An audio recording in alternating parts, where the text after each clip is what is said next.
Part two of the Locked On Bengals, should the Bengals go all in series, explores what that might look like. How would the Bengals go all in 2023?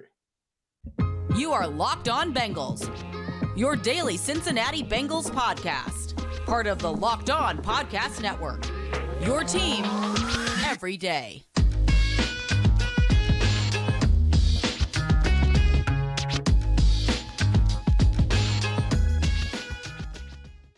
What up, Bengals fans, and welcome to another episode of the Locked On Bengals podcast. I'm your host, Jake Lisco. He's your host, James Rapine. We're part of the Locked On Podcast Network here on Locked On Bengals, covering your team every day, free and available everywhere you get your podcasts and on YouTube. Hit the subscribe button on YouTube. Hit the follow button anywhere you get your audio podcasts, and will be delivered to your device via notification if you enable it when we upload every day. And you can join the First Listen Club with the many other, I always say thousands, I'm pretty sure it's thousands of other Bengals fans who make Locked On Bengals their first listen every day.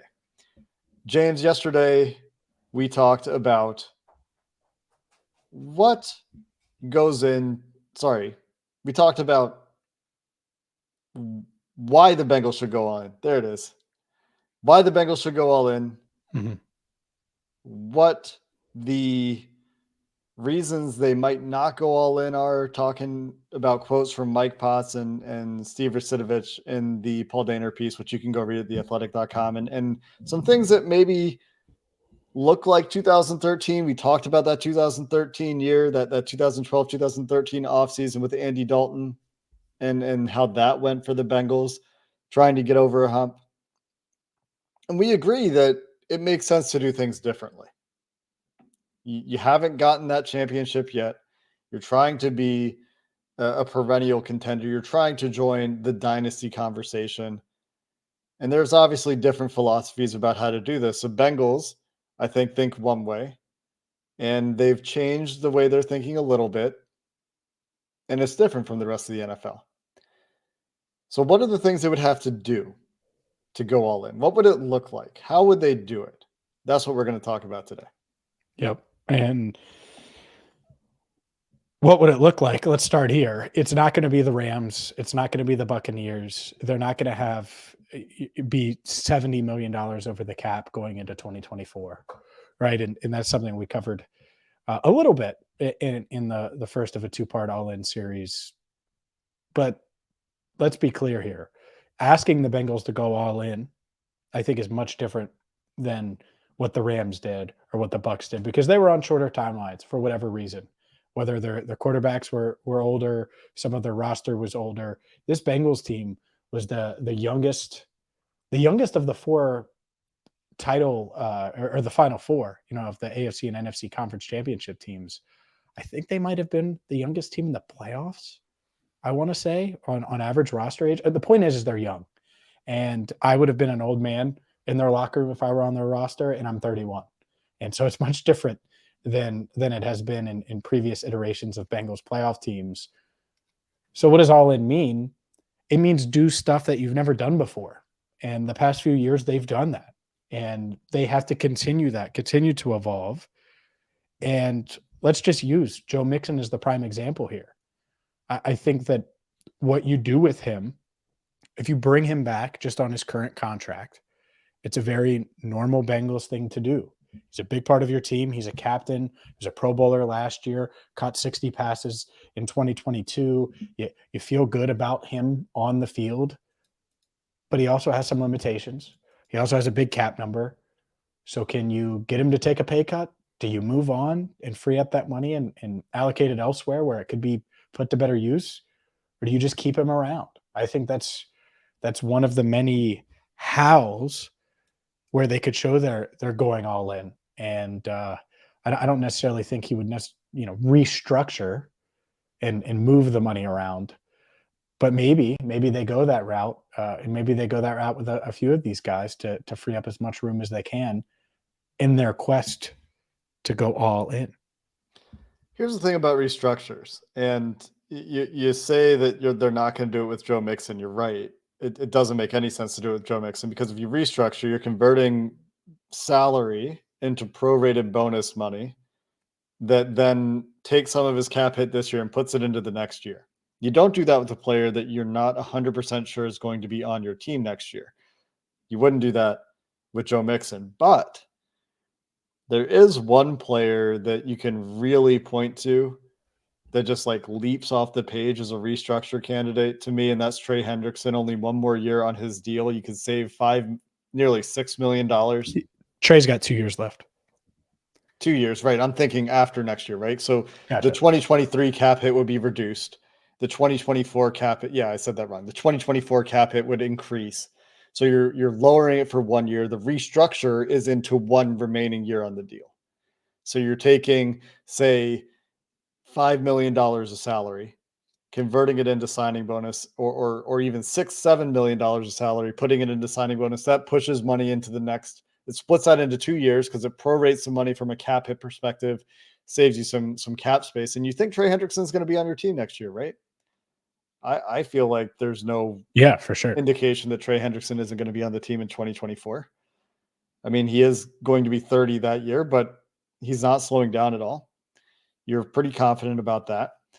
But the reason I don't expect to see the Bengals doing big restructures is because they generally aren't setting up their contracts to be restructure friendly in the first place. They're not setting them up in such a way where you can save a whole lot of money restructuring guys. And if you look up and down the roster, there aren't many opportunities to save a lot of money on restructures. Like you could restructure Mike Hilton as well, right?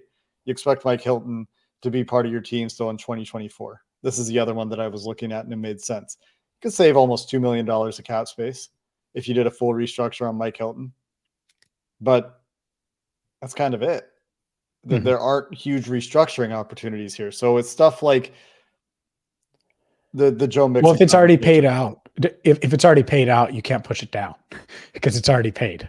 Well, and they have a lot of guys in the last year of their deal. And that's a big part of it, right? Is like last year they could have restructured DJ Reader. Not that they necessarily want to from a cap projection perspective, but they could have restructured DJ Reader to save money on the cap in 2022 and fit in some extra guys because you expect DJ Reader to be on the team the following year. That's what I'm talking about with guys like Trey and Mike Hilton. But like a lot of those other big deals, like are you ready to restructure BJ Hill and expect him to be here for the life of that contract? Or do you want to see him for one more year first? So the rest of them, the rest of the big deals, Jonah Williams, you can't restructure. DJ Reader's on the last year of his deal. Cheeto's on the last year of his deal. Sam Hubbard, that's another one you could. He has a few years left on his deal. It makes it a little bit more complicated. I think part of it isn't, and this just falls under the restructure umbrella. I wonder who they try to extend. And obviously we talk about T all the time and Burrow and Logan Wilson and extension eligible, but maybe they extend Reader and try to lower his 2023 cap hit a little bit, or do that with some of these other guys. There aren't a ton of candidates either to go that route. You're right, but maybe that's a route they go as well. But I think that's the point here is, will you be willing to ask Mixon to take a pay cut? And if he says no, would you be willing to cut him? That's a very real and would be a big difference from what we've seen from the Bengals in the past. Would they go the restructure route with Trey Hendrickson? I don't know. I don't know if they would do that with these guys, but if you do, it gives you even more ammo to go all in and add pieces to the 2023 Bengals to help you win a championship. And that has to be their goal. And you can do it without it really impacting your future a ton, because as we talked about, they don't have a ton of, as of now, really anyone in 2025 that they're worried about from a contract standpoint. And that'll change with Jamar and T and Joe, but in a bunch of other guys. But it's not like they have these huge cap numbers for a bunch of guys down the line. And so why not restructure or extend or do different things to alleviate what is going to be an interesting cap situation this season? And maybe even more than that is structure contracts differently for the guys that you have coming up for contracts, and do what we've talked about in the past, where they are maybe guaranteeing future years of money, where they are prorating more money. They generally are a very low proration team compared to the teams that do constantly restructure. So those are options for them as well. And then another one is trading players, James. And this is perhaps going to get a little spicy when we talk about some of Guess these who brought trade that one ideas. up? Yeah, baby. I think it was me, actually, in a shocking twist. We'll talk It about wasn't. that next. It wasn't. I think it was.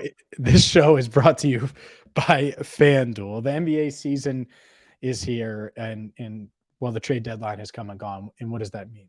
That means that you need to get FanDuel, America's #1 sports book. They have a no sweat first bet where first time customers can get up to $1,000 in bonus bets back if your first bet doesn't win. So let's say you want to wager on Kevin Durant, or you want to wager on Steph Curry and the Warriors repeating as champs, or it's just a nightly parlay, or the number of threes LeBron James wants to make, or you want to bet the money line in a game. You can do all of those things in an easy to use, really, honestly, it's the easiest betting app I've seen.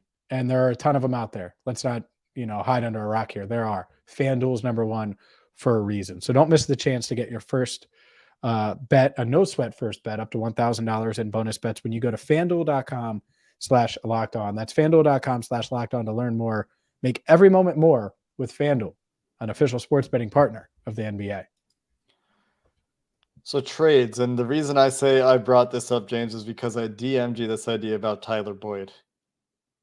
And obviously we can talk about trading to acquire players as well. You're right. Technically, I didn't even think I meant earlier, but before we started recording, I mentioned trades at the deadline. But yeah, you did DM me that. All right. There you go. I'm talking about trades of assets, and Tyler Boyd is not Tyreek Hill, but you look at Tyreek Hill, who is demanding $30 million, and the Chiefs got a haul, and they were okay.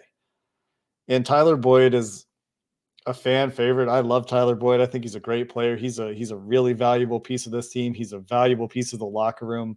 Very well liked. A huge part of the cohesion of the wide receiver unit. And I'm not advocating for trading Tyler Boyd necessarily, but I think it's something that you have to have an open mind to. Headline: Jake Lisco wants to trade Tyler Boyd for picks. Go ahead. It's a possibility, right? It saves you, I think, $9 million of cap space. Mm-hmm. And you're not going to get first round picks for Tyler Boyd, but maybe you could get a third. And then you're talking, okay, I have $9 million of cap space and a third round pick. And maybe I can spend that money on a Jawan Taylor right tackle, a Mike McGlinchey right tackle, put that money toward that contract for a right tackle where we don't know the future with Lyle Collins, who is coming off major knee surgery and has missed a year for an injury before. And so these are things that I would be thinking about, similar to the Joe Mixon conversation, where Joe Mixon's a good player. We like Joe Mixon. He's well liked on the team. He's, like you said, he's a captain. But could they spend $7.3 million of cap space in a way that improves a team more, and the replacement value is greater than what you're losing in Joe Mixon?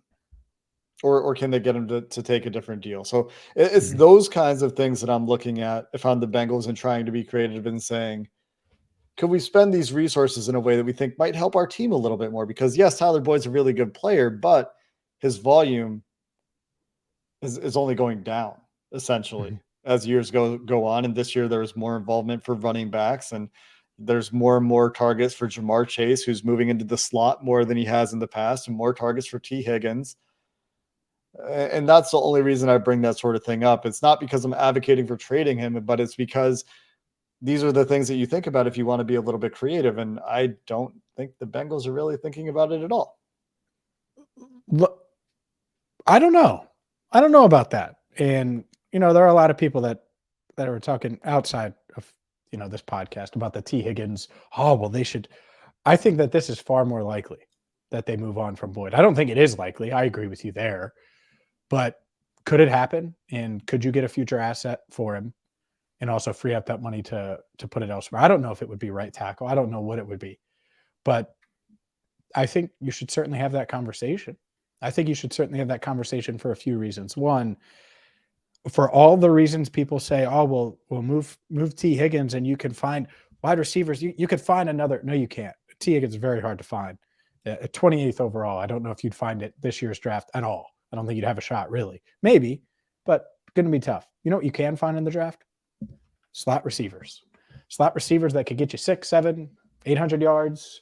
And so if you could change, as you're changing these resources, find a third receiver, a slot receiver that's on a rookie contract, maybe it's the middle of the draft, second, third round.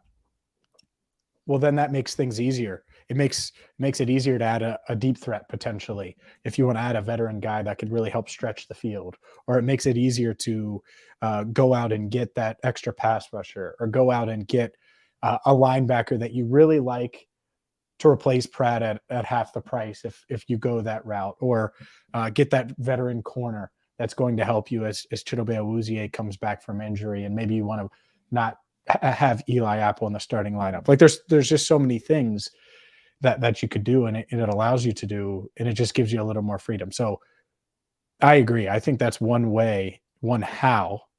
And so Mixon and Boyd, those are obvious. Restructures are obvious. The other thing to go all in, and this is an in-season thing, and I'm not trying to complain here, but it's just like the next step for this franchise outside of the things we've mentioned. If they're going to go all in, wheel and deal at the deadline. And they haven't really made many deadline moves. A few years ago, they traded Carlos Dunlap, but in their history, that's just not them. And when the margin between winning a Super Bowl and losing in the AFC Championship game could be a move, like adding Kadarius Toney. And I'm not saying the Bengals should have added Kadarius Toney, but the Chiefs probably don't win the Super Bowl. And I know he didn't post huge numbers. They probably don't win the Super Bowl if Kadarius Toney was not out there. And he made big plays for them in the red zone, not just against the Bengals, not just in the Super Bowl. He was involved in that offense. And so those little pieces, be willing to trade for the veteran receiver or an extra lineman on offensive line or defensive line, or insert whatever the case is. Be willing to do that. And I'm sure they would say, oh, well, we're always willing. But be willing to pay the price that it takes to get a player of that stature at the deadline, because that could be the difference in late January. That could be the difference in Las Vegas in Super Bowl 58. And I don't think they should go with the F them pick strategy, but you can't be scared to give up a future asset if you think that player that you're getting back is going to help you win a title that season. Well, it was a third round pick for Kadarius Toney, and I look at the Ravens in recent years and the trades they've pulled off. And Calais Campbell obviously stands out here. Roquan Smith, they paid a heavier price for Roquan Smith, and then they paid him a lot of money. But he's a great fit, by the way, and helped the Ravens. They're players that help the Ravens. Yeah. And then, no doubt. They're going out and getting Kevin Zeitler and getting Morgan Moses on, these mid-tier deals and Justin Houston, and bringing in these guys that's the sort of thing you want the Bengals to do. And I think, yesterday we talked about that, where the Bengals are expecting maybe a little bit more of that this year for guys like Hayden Hurst and Justin Houston, where that will be a possibility. And so they have to keep an open mind. And really, what are we asking them to do, James, is just to keep an open mind and keep an open mind to things that they wouldn't necessarily have done in the past. That's the theme, right? Yep. Is maybe, I'm not saying trade Tyler Boyd. I'm not saying like run out there and trade him for whatever you can get. But if you can make some of these moves that are creative, and it's really hard with Boyd specifically. I know we spend a lot of time on that one. I'm just going to continue to say, like, it's not a move that I necessarily support. They don't have the replacement in-house. And if they wanted to be more of a 12 personnel team, which there's no real indication that they are, meaning putting 2 tight ends on the field more, they don't have those players right now. So it's really hard to move on from Tyler Boyd right now, because right now you're relying on him and Jamar Chase and T. Higgins to be on the field 80% plus of the time together. So I'm not saying you do that move now. I'm just saying, you keep your mind open to stuff like that. That's all we're really asking for here, right? Sure. Yeah. Because you can't get bent out of shape about one move they do or don't make, because we don't have all of the information. Like, I'm not saying make a move every trade deadline, or it definitely cut Joe Mixon. I'd love to have Mixon on the team next year. I just think for the money he's making, that's a tough ask, because he has not been the game changer for whatever reason, whether it's him, whether it's the offensive line, the offense, whatever, right?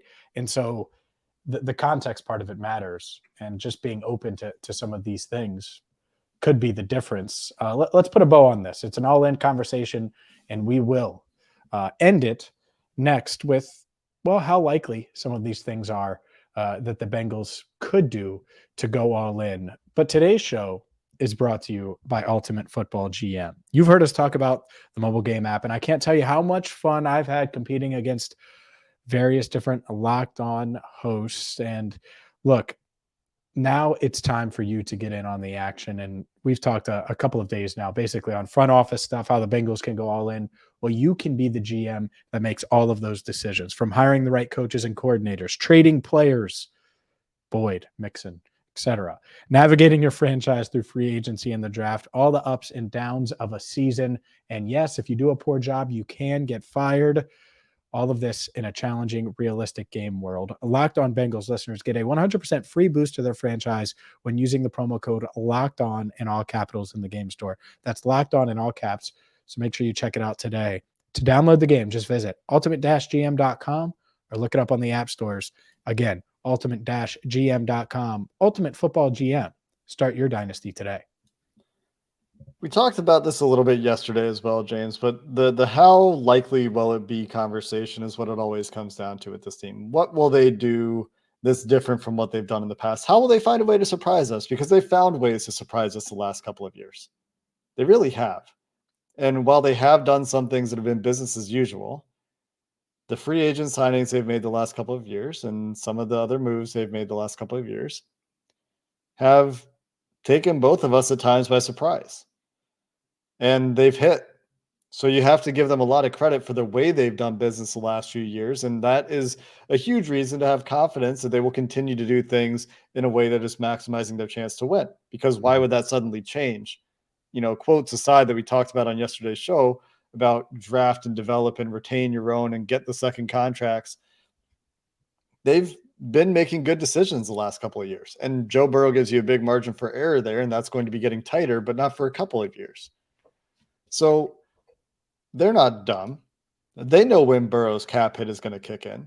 They know when a prospective T. Higgins cap hit is going to kick in. They know the likelihood of them re-signing some of these defensive free agents that we've talked about in recent weeks on the show. So why wouldn't they surprise us again and maybe do things a little bit different and sign some guys that we're maybe not expecting them to sign as they try to make a 1 or 2 year push here before that $50 million cap hit for Joe Burrow kicks in, which is likely to be in 2025. Exactly. I think a couple of things. I wonder when that huge cap hit will kick in. Will it be 25? Will they try to move it? It depends on how that contract's structured, right? And that's what we're If anything, it would be on. earlier, given their history. They would try to spread the money over the life of the deal, and they would put some of the money, they would put as much of it as they could into 2024. So that would be the likely old school Bengals way of doing things differently. Sure. And maybe they do it that way. Hopefully not. Hopefully you extend it and you push it out and maybe you go, yeah. Anyways, this isn't a Burrow conversation. This is can you add those little pieces, the fourth receiver that I think could make a difference? And they would say Trent Irwin, and I get it. I think that's something you can upgrade, right? Can you add, maybe it is keeping Piron and that's the veteran running back and then you go with a rookie, or can you add the veteran lineman that can play both tackle spots and a guard spot for you? The Ted Karras of this year of the tackle spot. I think those are things that would certainly be interesting, and we can dive into specific names. I'm certainly eyeing different free agents, guys with championship pedigree, maybe. So yeah, that part is going to be fun to talk about because I do think that they're going to add. I don't think that they're going to be huge names. I don't think it's going to be a 1201 Adam Schefter. The Bengals have agreed to terms with the first star high-end offensive line. I don't necessarily think it'll be that, but their roster is good enough to where it doesn't have to be that now. But they still need to add, and I think it's going to be interesting to see how they approach it. And obviously, the Burrow contract is front and center because once that domino falls, a lot of these other ones can fall. That's such a big deal. I know this isn't a Burrow contract show, and it's not like what we're spending a lot of time on here, but we're going to have so much better of an idea of the sandbox the Bengals are playing in when that deal comes down. And that's something else that the Bengals head scouts talked about in the Paul Dehner piece, which you can go read, is their budget and the picture for them and kind of the way that they need to approach this will change based on what happens with Joe Burrow. So, we can talk about this till we're blue in the face, and we've done it 2 days in a row. But until we get that contract and those details, it's really hard to say what the aggressive curve might look like for the 10 Bengals years, get it done. and what confines they might have on their budget. Mm-hmm. So going to be really interesting to see when that deal comes down. James, what do you think? I mean, last year we thought they were going to go sign offensive linemen. It was surprising when they did it, but in terms of, the likelihood, or what do you think the surprise is going to be this year? What would you guess right now? Put your hot take chain on, or your hot take brain on for a second and think about it. I think it'll be done before free agency starts. Oh, not the Burrow thing. The thing that will surprise us that they will do differently this year. Oh, I think Mixon is very much a big topic. And that's the one. If he's not willing to take a pay cut or move money around to accommodate the franchise, I don't really see how you can just keep things business as usual. And not that he isn't a big part of the team, because I think he had an impact. That's the odd part about it. I just think a lot of guys would have had that a similar impact. And that's the tough part. So that would be one. I also think that speed-wise, I think they're going to add a receiver, and it's going to be interesting to see when. And I wonder if it's free agency or the draft. But I think they know they need to get faster at receiver. Not the big two, of course, but I think they know they're going to have to add a deep threat. And they keep putting Jamar Chase in the slot more and more every year, moving him around more and more every year. So could you imagine if you find a deep Tyler threat Scott that plays outside? Yeah, I don't know. We'll see. He's flying up draft boards apparently, but like the T.Y. Hilton, like second round burner. Jalen Hyatt, that's your go ball guy this year. I mean, honestly, that's what you need. Can you find a Will Fuller with better hands? Like if you find that, changes things. Or is it a Musgrave, a hyper athletic tight end that changes things? Or is it a tackle that you can throw passes to in Darnell Washington that changes things? Or the prototypical inline tight end of Michael Mayer? I'm talking about a lot of tight ends because there's a lot of good tight. Yeah, it's not a Halloween movie. I'm never going to get that right the first time. Maybe in a month. You're going to get it right if he's catching touchdowns from Joe Burrow. Yeah, if he's part of the Bengals, I'll get it right. You can keep correcting me on that one too. Michael Mayer. Dalton Kincaid. There's a lot of good tight ends in this class. You going to Meyer? I haven't been to Meyer in years. People call it Myers, which is hilarious. It's like you with your Michael Meyer. I have to think about it to say it that way. People. I mean, I also don't watch college football, so I have not heard anyone call a single Notre Dame game this year. I've only read that name. But the Burrows, Joe Burrows. That's. Yeah. Anyway, I don't even. I'm not even touching that one, to be honest with you, because it's the worst. Let's get out of here, James. A lot of content the last couple of days on why the Bengals should potentially continue to do things different, and find ways to maximize the next couple of years while Joe Burrow's massive contract number hasn't hit yet, the way we saw the Chiefs do it, the way we saw the Bills do it with their big quarterback contracts. And of course, the Chiefs with Patrick Mahomes, the first team to win with the quarterback taking up that much cap space in a very long time. So it's not like the window closes, but you can certainly maximize your advantages before that big cap hit comes into effect. And well, that's what we've done the last 2 days.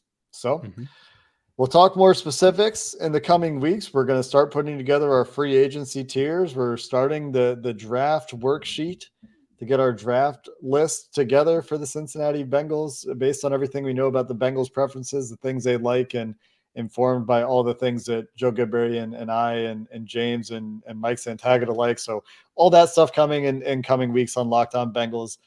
Have a good weekend. Until next time, thanks for listening. Hoo day, and have a good one.